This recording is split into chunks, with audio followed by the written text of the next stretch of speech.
As we study the Gnostic Gospels, we find that underlying the Gnostic conception of the soul's divine reality is their teaching that imprisoned within man is a divine spark or spirit, also called the seed of light. They taught that this divine spark was identical in nature to God, and that it had fallen into this world from higher realms. Above all else, the soul had to be reawakened to the realization of its goal, the ascent of the divine spark, back to its original habitation, its source. How was this reawakening to take place? There was only one way, through gnosis, self-knowledge. Several of the texts discovered at Nag Hammadi speak of the divine nature and of the soul's ascent. One text called the Teachings of Sylvanus admonishes, "From now on then, my son, return to your divine nature. Do not bring grief and trouble to the divine which is within you." The exegesis on the soul, written as early as 200 AD, explains that the soul received the divine nature from the Father for her rejuvenation, so that she might be restored to the place where originally she had been. This is the resurrection from the dead. This is the ransom from captivity. This is the rising up to heaven. This is the way of ascent to the Father. As we trace the history of the soul, we find that there was a moment in our eternity with the Father when some souls demanded, asked for, and received the gift of free will. A free will apart from and separate from God's will, to experiment, to go out and apply their own conscience and consciousness to the creation of life. This demand for free will was given, and therefore souls were given a limited habitation, limited spheres of occupation. As in the application of free will, they erred from the extolling, the glorifying of the light. They came into denser and denser consciousness, vibration, and finally physical bodies. Along the way, they were traduced by fallen angels, rebellious spirits who were cast out of heaven into the earth, of whom Enoch speaks to us. So we find that the condition of free will and the soul's loss of her memory of her first estate and her divine being placed her in such jeopardy that where we find this teaching applying is that the Father sent forth the divine nature, even the image of Christ. As it is written that he so loved the world that he sent that image of his only begotten Son, that through that Son and that Christ's presence we might be restored.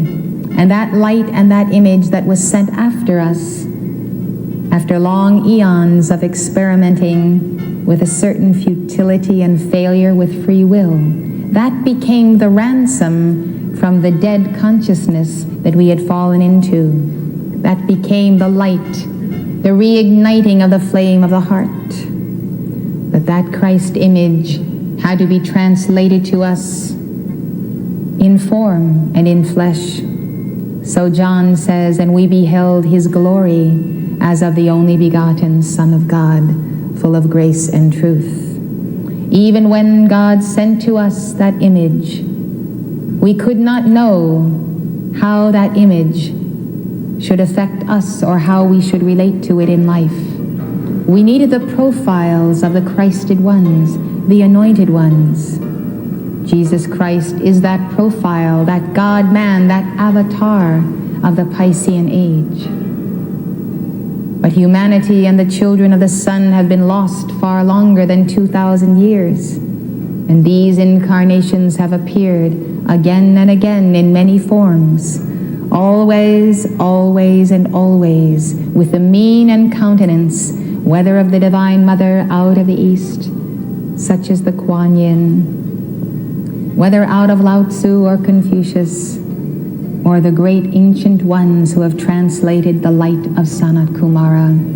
They have always related to a particular time and a people with a particular message of salvation, a responsibility, a duty, a dharma that they had to fulfill by that Christ spirit and by that flame to be restored to that place where once again they could have that inner walk. The gift of Jesus that he brings to us in the ritual of Holy Communion is the reigniting of the divine spark. In some, that spark had actually gone out, for they gave no devotion to it. And therefore, the engrafted word is one of the great mysteries that come to us as Jesus restores his lost teaching, the engrafting, the returning of that divine spark. It is a quickening grace that we all seek. For even though we may have a flame, that flame must increase mightily, for it is God's consciousness that is able to save all sentient life. The sentences of Sextus, a collection of wisdom sayings discovered at Nag Hammadi, admonishes, "Know who God is, and who is the one who thinks in you. Who is the one who thinks in you? Who is the mind that gives you the brilliance and the shining awareness of spheres and dimensions beyond the physical? Ask the question, and he will answer you. Know who is God and who is the one who thinks in you. A good man is the work of God. A man who is worthy of God, he is God among men. When you are worthy of God, that means you are worthy to be the vessel of God. When you are the vessel of God, God occupies your whole house. And therefore you are God among men. You are the God flame, the God presence, the God manifestation. And it is not blasphemy to so believe, to so realize, to so know and become. We see in these writings the clear understanding that a man or woman could make himself worthy to be called the Son of God. This is not a denial of the office and attainment of Jesus, who never claimed exclusivity in his sonship, but it is an affirmation of each one's Christ potential. I believe and I know that Jesus is my Savior. I know that he has saved my soul to the hour of my reunion with God. He has awakened me from sleep and forgetfulness. He has demonstrated a path and a love that to me is irresistible. I must follow him because I love him, because I love all that he is, and I know that he has loved me enough to tell me that I can be that all.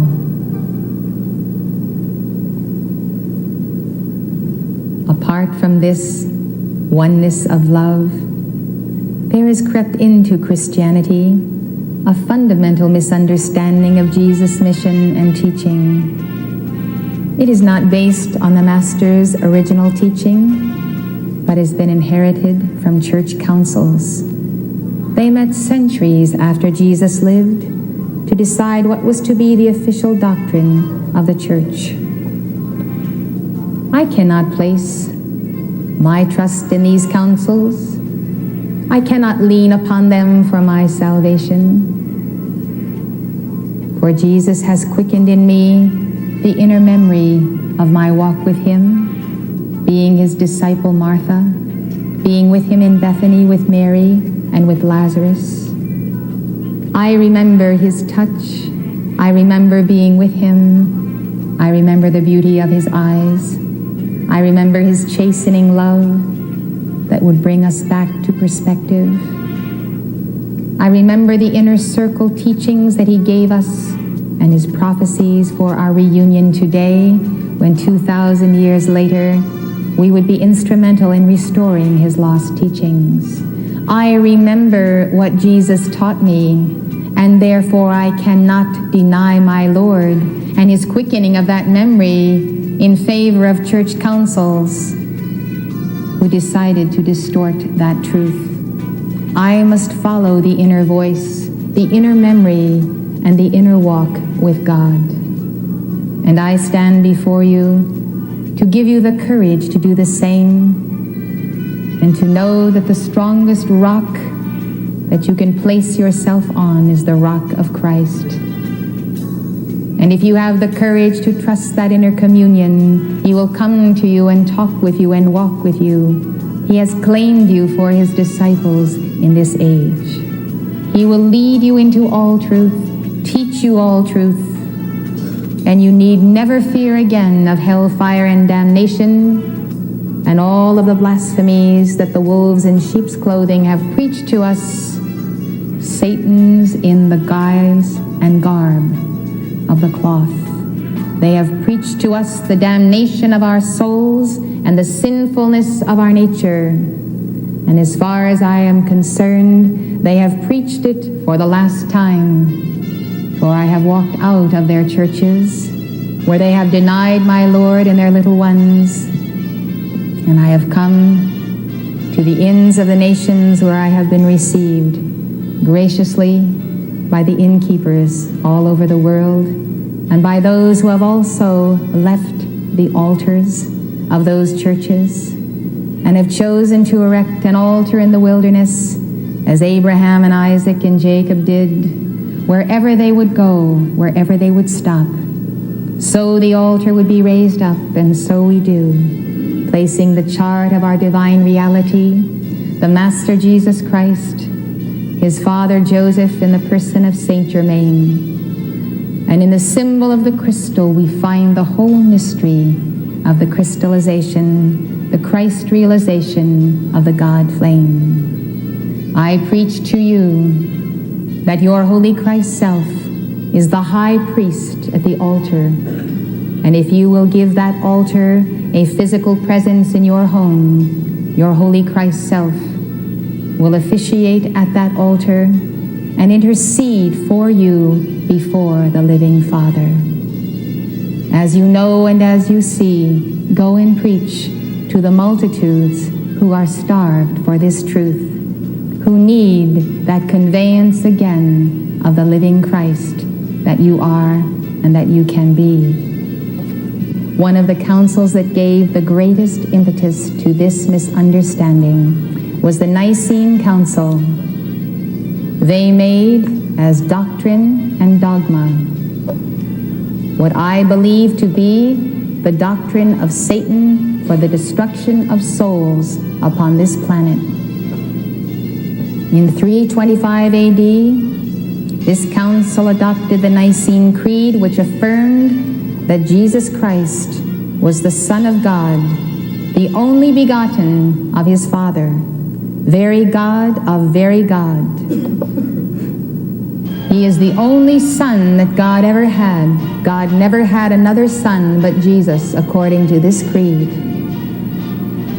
And not only that, that Jesus the man, the flesh and blood man, was God of very God. In effect, this creed makes Jesus a God whose Christhood is the exception rather than the example. By affirmation, by logical conclusion, you are denied sonship, absolutely, finally, and toto forever. There is only one Son of God. How does that make you feel? Like orphans somewhere on the outside of the ring of reality, having no worth, no identity, not beloved of a father. No wonder we have wretched psychological states and schizophrenia. We cannot find our father and our mother.